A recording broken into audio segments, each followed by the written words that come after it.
ವಿಧಾನಸೌಧದೊಳಗೆ ಪಾಕಿಸ್ತಾನದ ಜಿಂದಾಬಾದ್ ಘೋಷಣೆ ಖಂಡಿಸಿ ಧಾರವಾಡ ಜಿಲ್ಲಾಧಿಕಾರಿಗಳ ಎದುರು ಬಿಜೆಪಿ ಜಿಲ್ಲಾ ಕಾರ್ಯಕರ್ತರಿಂದ ಪ್ರತಿಭಟಿಸಿ ರಾಜ್ಯಸಭಾ ಸದಸ್ಯ ನಾಸಿರ್ ಹುಸೇನ್ ಭಾವಚಿತ್ರಕ್ಕೆ ಚಪ್ಪಲಿಯಿಂದ ಹೊಡೆದು ತಮ್ಮ ಆಕ್ರೋಶ ವ್ಯಕ್ತಪಡಿಸಿದರು. ರಾಜ್ಯ ಸರ್ಕಾರ ಮತ್ತು ಸಿಎಂ ಸಿದ್ದರಾಮಯ್ಯ ಅವರಿಗೆ ಧಿಕ್ಕಾರ ಕೂಗಿ ಕೂಡಲೇ ಸಂಸದ ನಾಸಿರ್ ಹುಸೇನ್ ಅವರು ರಾಜೀನಾಮೆ ಕೊಡಬೇಕು ಎಂದು ಆಗ್ರಹಿಸಿದರು.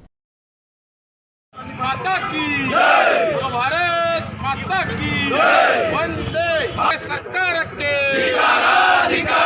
ಭ್ರಷ್ಟ ಸಿದ್ದರಾಮಯ್ಯ